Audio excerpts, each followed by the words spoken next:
საიმეზე მდებარე წმინდა გრიგოლ ხანძთელის სახელობის ტაძრის მღვდელმსახური მღვდელი იაკობ მუჭირი შემოგვიერთდა. დილამშვიდობის ღმერთმა დაგლოცოთ. თქვენთან ერთად დღეს უნდა ვისაუბროთ საკვირაო სახარების განმარტების შესახებ და როგორც გადაცემის დასაწყისში კახამ აღნიშნა, დედა ეკლესია ჩვენ ახლა გვამზადებს სწორედ იმ დიდი და წმინდა მარხვისთვის, ახლა არის მოსამზადებელი პერიოდი. შევახსენოთ მაყურებელს თუ სახარების რომელი თავი ეკითხება და შემდგომ განმარტოთ, რა თქმა უნდა. ლუკას სახარების მე-15 თავის, მე-11, 31 მუხლებია, 11-31 მუხლები არის უძღების შვილის იგავთან დაკავშირებით, მაგრამ მნიშვნელოვანია ის, რომ საწყისშივე აღნიშნოთ, რატომ იკითხება ეს საკითხავი და რას გვეუბნება ამით ეკლესია. უძღების შვილი იგავის თანახმად ჩვენ ამას შევეხებით, თუ როგორი ადამიანი იყო და როგორ წარმართა მისი ცხოვრება, ასევე როგორ მოექცა კიდევაც, მაგრამ უძღების შვილის საკითხავი დაკავშირებული არის მარხვის სამზადისთან. ამიტომ ჩვენ ეკლესია გვაფიქრებს იმაზე, რომ აი ეს პრობლემა, რაც მასთან იყო, სულიერად არის ჩვენთანაც. შეიძლება ჩვენ მამის სახლში დავრჩით, მაგრამ სულიერად წავედით მისგან. ამიტომ თუ კი ვინმე გააპროტესტებს, რომ ის უძღების შვილი არა, ამიტომ ყველაზე მართებული იქნება განმარტოთ იგავი და დაფიქრდეს საკუთარ თავთან მიმართებაში ყველა ადამიანი განმარტოვდეს და დასკვნა გამოიტანოს თავად. პირველი მუხლი მე-11 თავი, აი ამ მე-15 თავისა გვეზრახება იმის შესახებ, რომ მამას ყავდა 2 ძე. და ძალიან მნიშვნელოვანია ის, რომ პირველი არის ადამიანი, რომელიც აპროტესტებს ოჯახურ ყოფა-ცხოვრება, შეიძლება ითქვას. და აი ეს ჩვეული რითმი, რომელიც აქამდე იყო, მისთვის მიუღებელია, ამბობს, რომ მე გამოგეყოფით თქვენ, მომეცით ჩემი ქონება და წავალ თქვენგან. შეიძლება გაჩნდეს კითხვა, რომ არ დაყოლოდა მამა შვილის ნებას და რომ არ დამორჩილებოდა მას, რა იქნებოდა? სახეზე იქნებოდა ის თანამედროვე პრობლემები, რომელიც დღესაც არის. ქონებრივი დავა, ანუ ის არ მოერიდებოდა იმას, რომ მამის წინააღმდეგ, ასე ვთქვათ, გაიგრძელებინა დაპირისპირება და მოეთხოვა თავისი წილი. წილი, რომელიც უბრალოდ მემკვიდრეობით ერგებოდა მას და მხოლოდ იმის გამო ქონდა მას ეს წილი, რომ შვილი იყო მამისა. არაფერი სხვა დამსახურება მას არ ქონდა, მას არ უშრომია, არ გარჯილა და ამიტომაც მოგეხსენებათ ზოგადად უმცროსი შვილებისადმი უფრო მეტი სიყვარული და სითბოა ხოლმე ჩვენი მხრიდან, მშობლების მხრიდან, ალბათ ამითაც იყო გათამამებული და ამან განაპირობა ის კადნიერება, რომელიც გამოავლინა მან. გარდა ამისა, ეხლა ეს თანამედროვე კონტექსტით უფრო გასაგებია, რომ ან ქონებრივი დავასაც არ მოერიდებოდა, მაგრამ ის რომ გავითვალისწინოთ თუ რა კონტექსტი იყო კულტურული, ტრადიციული და მენტალური ძველ აღთქმაში და რას ნიშნავდა მამის სახლიდან წასვლა, ამისათვის საინტერესო არის ერთი მონაკვეთი გავიხსენოთ თვალსაჩინოებისათვის. ეს არის აბრაამის მოღვაწეობის დასაწყისი. აბრაამი არის მამამთავარი, გამორჩეული პიროვნება, რომელთან დაკავშირებითაც მოგვიანებით ღმერთი ამბობს, რომ მე ვარ მისი ღმერთიო. ანუ ღმერთი აბრაამისა, ისააკისა და იაკობისა. აბრაამის მოღვაწეობა იწყება არც მეტი, არც ნაკლები მამის სახლიდან წასვლით. ანუ გამოდი ქალდეველთა ურიდან და ყველაზე მნიშვნელოვანი არის ის, რომ ის მამის სახლს ტოვებს. ანუ ამის კვალობაზე აბრაამი წარმოაჩენს, რომ პირველი აი ამ მორჩილების აღსრულებელი აბრაამი დამტევნელია სამომავლოდ უშვილობისა, გადაადგილებისა, ცოლთან ერთად წასვლისა, ანუ მთელი ცხოვრება ფაქტიურად ემიგრაციაში ატარებს აბრაამი, გადაადგილდება და მიდის და არ იცის სად უნდა წავიდეს. სადაც უფლის ნება აუწყებს, მიდის იქ. და ბუნებრივი ამ გზას ადგას თავისი მეუღლე სარა, რომელიც ძალიან დიდია ამავდროულად აბრაამთან ერთად და მათი მთავარი პრობლემა არის უშვილობა, მაშინ როდესაც უამრავი შვილი ყავს სხვა წარმართს და წარმართები საკუთარ შვილებს წირავენ კერპებს. იმ დროს, როდესაც ერთი შვილიც კი არ ყავს აბრაამს და იგი საგონებელშია, ვის დარჩება მისი ქონება და იმედოვნებს, რომ ალბათ ელიაზარს, ჩემს სახლი კაცს, რომელსაც ყავს ძე, მას დარჩება ჩემი ქონება. მერე უფალი პირდება მას, რომ შენ გეყოლება ძე, მართლაც იმ დროს პირდება, როდესაც უკვე დაუჯერებელია ამის აღსრულება და ამის დაჯერება მის მეუღლეს უჭირს მიუხედავად მისი დიდ სულოვნებისა და ამ შვილზე მოგვიანებით ეუბნება რომ აიყვანე მთაზე და შემომწირე მე. და ამით საცნაური ხდება, თვალსაჩინო, რომ აბრაამი არის პიროვნება, რომელმაც როგორც პავლე მოციქული ამბობს, მოგვიანებით არა ხრიდა ძესა თვისა საყვარელსა მისთვის, ღვთისათვის. და ღმერთი ეუბნება ახლა ვიცი რომ გიყვარვარ მე შენ, რადგანაც შენი მხოლოდ შობილი ერთადერთი დედის ერთა ძე გამოიმეტე ჩემთვის, შენი გულის გადაწყვეტილებით გაიმეტე ის ჩემი მსხვერპლისათვის. არა ხრიდე ძესა შენსა საყვარელსა ჩემთვის, კურთხევით გაკურთხებ და გამრავლებით გამგამრავლებ. ეს დიდი საქმე მოკლედ, რაც აბრაამმა და ისააკმაც, მათ შორის მორიას მთაზე ერთად აღასრულებს, იწყება სახლიდან წასვლით, ამის თქმა მინდა და სახლიდან წასვლა იყო ძალიან დიდი გმირობა. სხვათაშორის ეს იმემკვიდრევა იაკობმაც და იაკობის ასე ვთქვათ სულიერი კურთხევა და დაწინაურება იწყება მას შემდეგ, რაც ძმისგან დევნილი მიდის მესოპოტამიაში თავის ბიძასთან, დედისძმასთან ლაბანთან. ასე რომ სახლიდან წასვლა დიდი გამბედაობაც იყო, დიდი ღვაწლიც იყო და არც თუ ისე ჩვეული რამ. და აი ამ ნაბის დგამს უძღები შვილი არა იმის გამო რომ უფლის წყალობა მოიპოვოს ან დედამ იაკობის მსგავსად რებეკამ კი არ მისცა კურთხევა. არამედ მიდის იმის გამო რომ აი როგორც უნდა ისე იცხოვროს. და მამის ღვთის მოწყალება ვლინდება იმაში რომ ჩვენ აი დაღუპვის პირას შეიძლება მივიდეთ ჩვენი თავისუფლებით და ღმერთი ამაში ხელს არ შეგვიშლის. უფრო მეტიც ჩვენ გვაქვს იმხელა უფლება ქმნილებას რომ დაუსაბამო ღმერთს შეგვიძლია უთხრათ რომ არ გვინდა შენთან ვიყო. აი რაც უძღებმა შვილმა თქვა, არ მინდა ვიყო ეკლესიაში, არ მინდა ვიყავდეს მოძღვარი, არ მინდა ვიყო მაზიარებელი, არ მინდა ვიყო აფსარებელი, არ მინდა ვიყო ეკლესიის შვილი საერთოდ. კი ბატონო, შენი ნება ესეც. მაგრამ ამის ნაყოფი რა არის, ესეც მნიშვნელოვანია და წავიდა სახლიდან ძალიან მარტივად მისცა მამამ ეს მისი სათხოვარი აღასრულა და განავრინა ნაყოფი მისი, რამე თუ ცხოვრობდა იგი არაწმიდებით. აი ეს არაწმიდება რა არის? აი იმ თავისუფლების, უკიდეგანო თავისუფლების ნაყოფი, რომელიც გამოუცდელ მამის წიაღს დაშორებულ და დიდარ ადამიანს ნაყოფად ერგება. და სხვა რედაქციაში არის რომ წარაგო მეძავთა თანა, სხვათაშორის ამას ამ ხელს კიდევაც უფროსი ძმა, როდესაც გაბრაზებული ბრუნდება სახლში, ის სიმართლეს ამბობს ყველაფერს, მართალი ამუხლებს შევეხებით, მაგრამ მამასთან მიმართებაში არც ისაა მართალი. და ვითარცა წარაგო მან ყოველი მისი იგი, სიყმილი ძლიერი იყო სოფელსამაშინა. ზოგადად ყველა მამა, წმინდა მამა ამბობს რომ აი ამ ცოდვის მიერ თითქოს და მოჩვენებით სისავსეს გამოფიტვა სიცარიელე და ენერგია, სულიერი ენერგიის დაკარგვა და მათ შორის ანატომიური ენერგიის დაკარგვა თან ახლავს. მოკლედ ერთი სიტყვით რომ ვთქვა, სიცარიელე იგრძნო მან. აი ალექსანდრიული სკოლა აი ამ მშიერ ქვეყანას, დამშეულ ქვეყანას, უპოვარ ქვეყანას, არა მარტო ამ კონკრეტული ადამიანის ნაყოფია შიმშილი, რომელმაც წავიდა და ასე ვთქვათ, უცხოობისათვის გაიმეტა საკუთარი თავი. არამედ ამ ქვეყანაში, სადაც ის წავიდა, ყველა ასე იტანჯება. ესე იგი, ეს არის ცოდვის მიერი მდგომარეობა და ცოდვილთა შესაკრებელი შეიძლება ითქვას, რომელთა ნაყოფი არის ტანჯვა.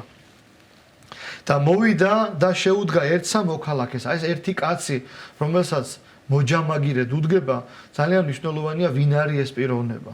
აი ისევ და ისევ ალექსანდრიული სკოლა განმარტავს, რომ ეს არის დაცემული ანგელოზი, ეშმაკი, რომელიც მიიზიდავს ადამიანს. ნახეთ ფსალმოში რა წერია, ზირინიგი მიტაცებად გლახაკისა და მიზიდვად მისა.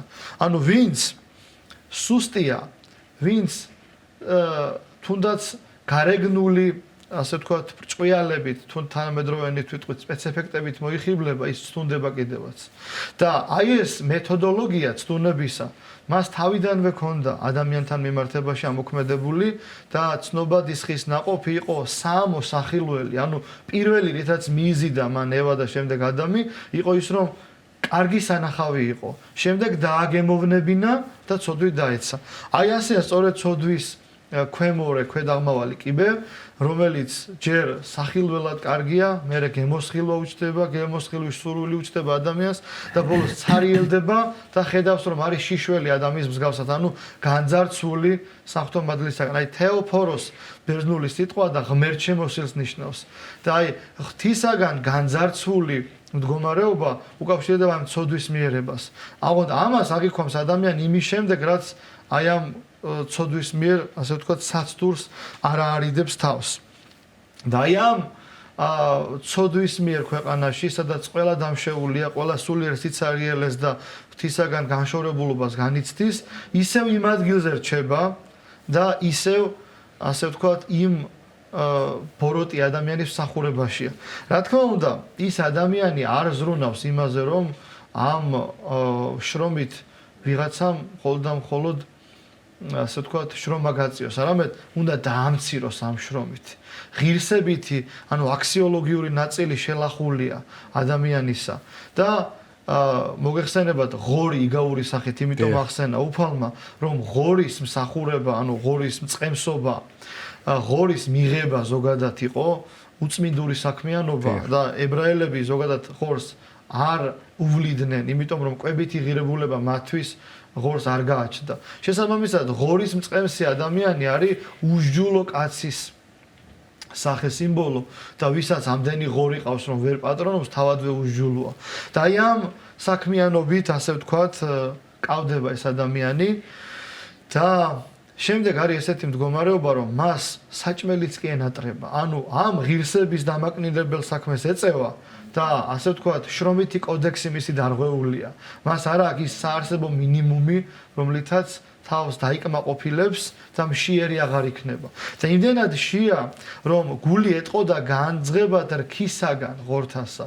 ეს ნიშნავს იმას, რომ ღორის საჭმელიც კი ენატრება. და ნახეთ, რაც არ უნდა დიდი ცოდვა ჩაიდინოს ადამიანმა სულიერი მნიშვნელობით, როდესაც მის ანატომიურ ნაწილს შეეხება ეს ყოველივე და ხორცი დაუძლურდება და საკუთარ ტყავზე გამოცდის ამ დაუძლურებას, ამ ტკივილს და ზღვართან იქნება უკვე, მერე იწყება ფიქრი, შეიძლება ითქვას თვითგადარჩენის ინსტინქტიც კი მოქმედებს, როგორ დაუბრუნდა ნორმალურ მდგომარეობაში. ამის შემდეგ ახსენდება მას მისი მამის სახლი, მამის კეთილდღეობა, რამდენ მამის მსახურს ჰამატსპური, ანუ თავზე საყრელად აქვს არათუ საკვები, არამედ უფრო მეტიც კი აქვს მას. პურიც, რა თქმა უნდა, ძალიან ისეთი კვებითი ღირებულების იყო და არის ყოველთვის და მსახურები ამის ნაკვლევანობას კი არ განიცდიდნენ, არამედ ძალიან ბევრი ჰქონდათ მათ. და ამბობს ესეთ რაღაცას: აღდგე და წარვიდე მამისა ჩემისა და ვქვა მას, მამაო, ცოდე ცად მიმარდა წინაშე შენსა. აი ახლა, როდესაც ჩვენ საუბრის დასაწყისში ვახსენეთ, რომ ჩვენც უძღები შვილები ვართ, ამას მე კი არ ვამბობ, ამას ამბობს წმინდა მამები. და წმინდა მამები მიიჩნევდნენ საკუთარ თავს უძღებ შვილად და საიდან გვაქვს ამის თქმის კადნიერება, რომ ჩვენც უძღები შვილები ვართ და საიდან ვიცით, რომ მამები ასე ფიქრობდნენ. ზიარების წინა ლოცვები არის მამების შედგენილი.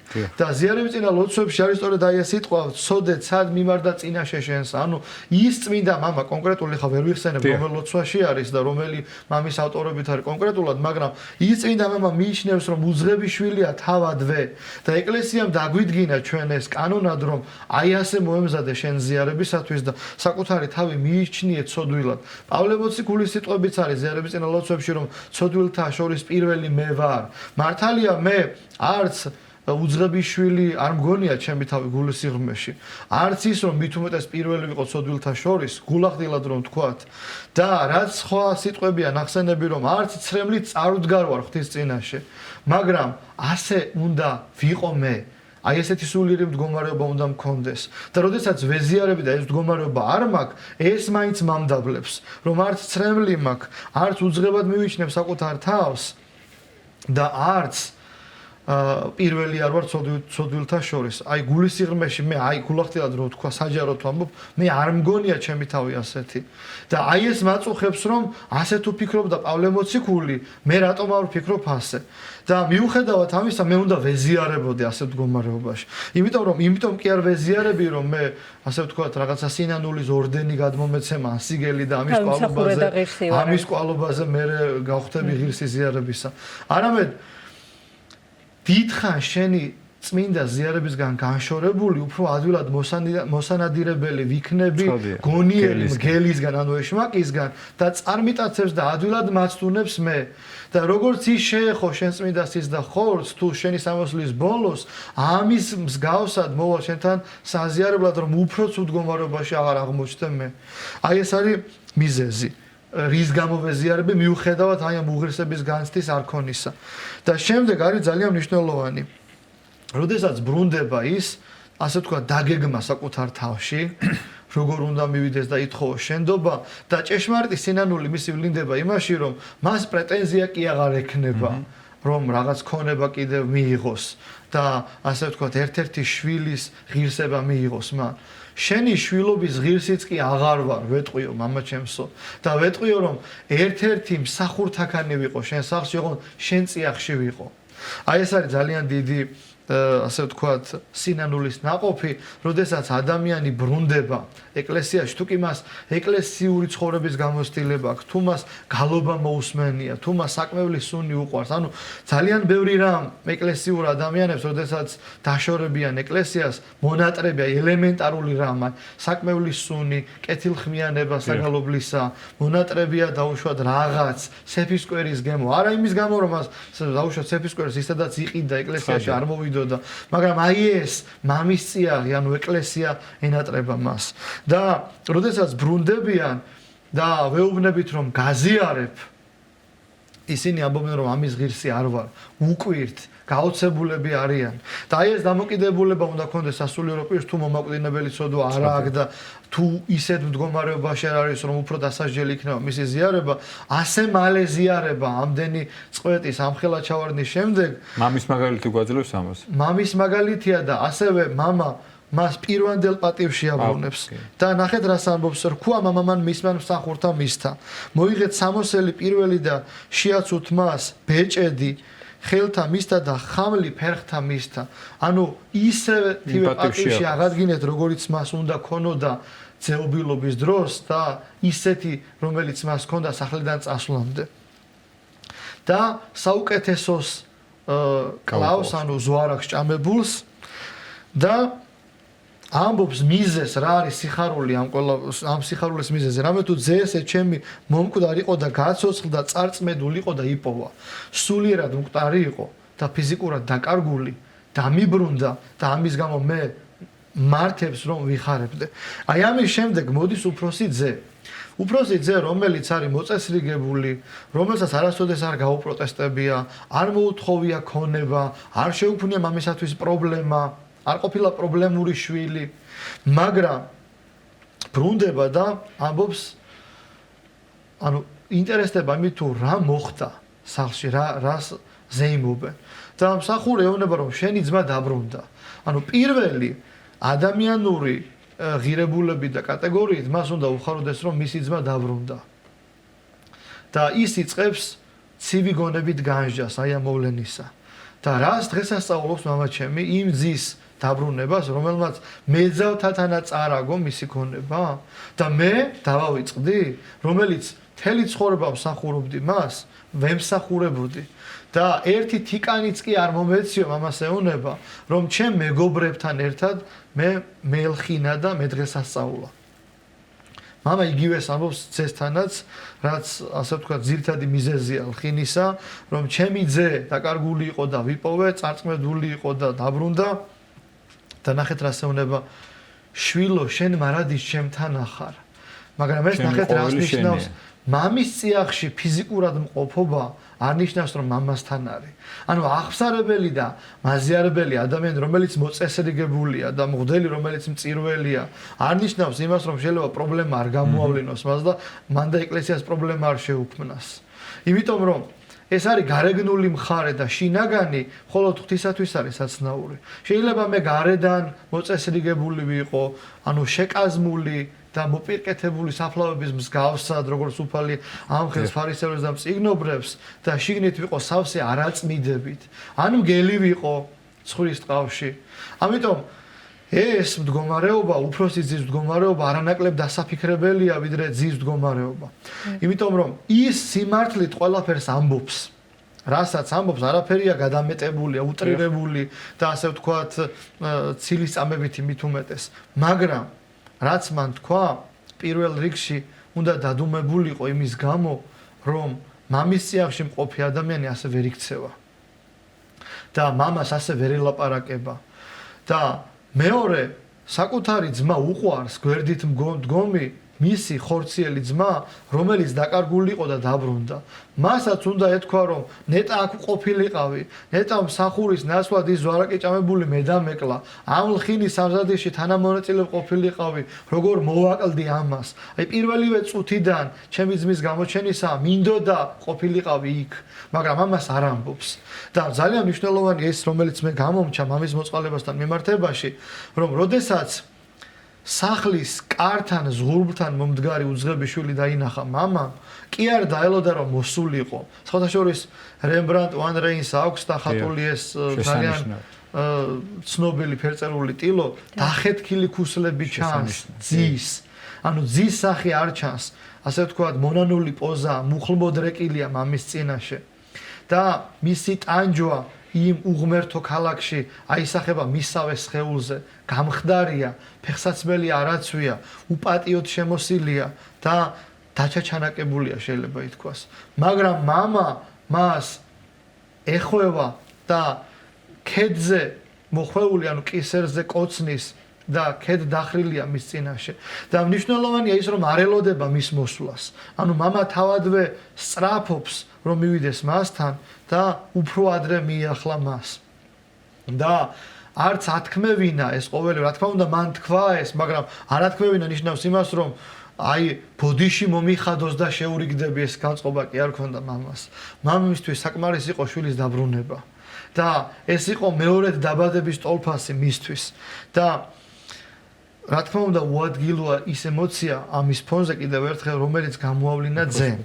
და რაც უპასუხა მამამ ეს არის მნიშვნელოვანი, მან მიუგო და რქვა, აჰა, ესე რა, ესოდენი წელი შენთანავა რაც უთხრა ძმა, მამა პასუხობს იმას, რომ შვილო, შენ მარადის ჩემთანა ხარ და ჩემი ყოველი შენი არს, ხოლო აწ მხიარულებაი და სიხარული ჯერ არს.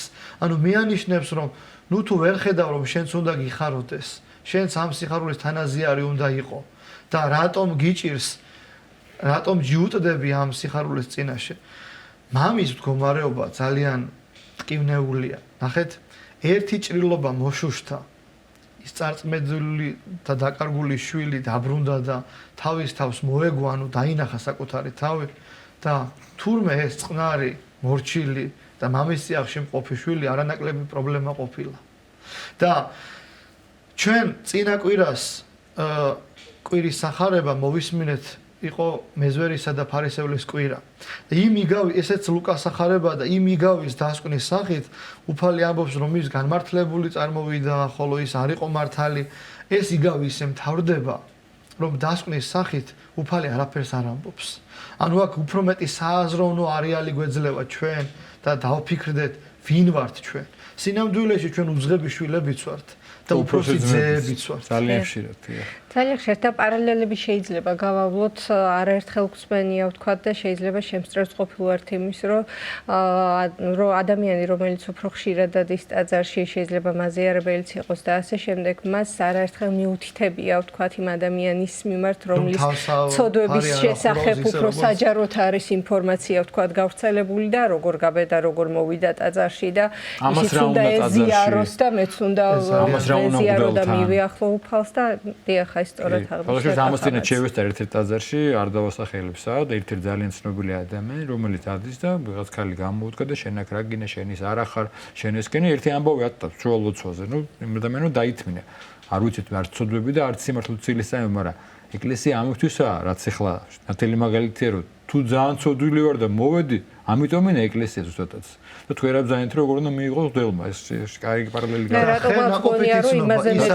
რადგან ამას ქრისტიანულად იღებს ეკლესიის სივრცეს მამის წიაღს ზიაზრებს და დუმს და შეურაცხყოფას ითმენს უკვე ქრისტიანობის ნაყოფი ეს არის. თუ დაუმსახურებლად სილსამერი ხო ჯილდოს იღებს და თუ ასეა ითმენს და ამით ინანებს.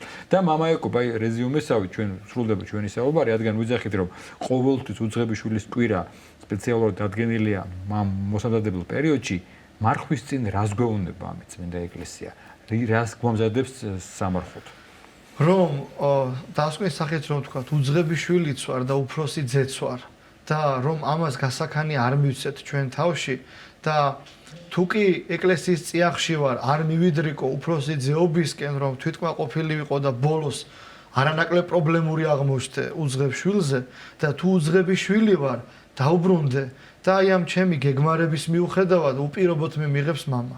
დიახ, ეს არის ძალიან მნიშვნელოვანი და ალბათ სწორად თქვით. ახლა ჩვენ ესე რომ უყურებთ შორიდან არც უძღების შვილი გონია ხოლმე ჩვენი თავი და არც უფროსიძე და რუსხებს უთითებთ, მაგრამ ალბათ ორივე დიდად ჭარბობს. და ერთი საცდური არის ამიგავში ის რომ ჩვენთვის საცდური რომ ჩვენ ფოკუსირდებით უძღებ შვილზე და ეს მე არ მეხება. არ უგეხო კი? მე ეკლესიის წიაღში ვარ, მაგრამ არანაკლებ მნიშვნელოვანი ფიგურა არის ეს მეორე ძე უფროსი ძმა, რომელიც სახლშია, მამის წიაღშია და რომელიც აშავებს და მამას გულს დგას. დიდი მადლობა მამა იაკობ მობრძანებისთვის და როგორც ყოველთვის საინტერესო საუბრისთვის და განმარტებისთვის. შეგახსენებთ სტუდიის სტუმარი გახდათ საირმეზე მდებარე წმინდა გრიგოლ ხანძთელის სახელობის ტაძრის მღვდელმსახური მღვდელი იაკობ მუჭი.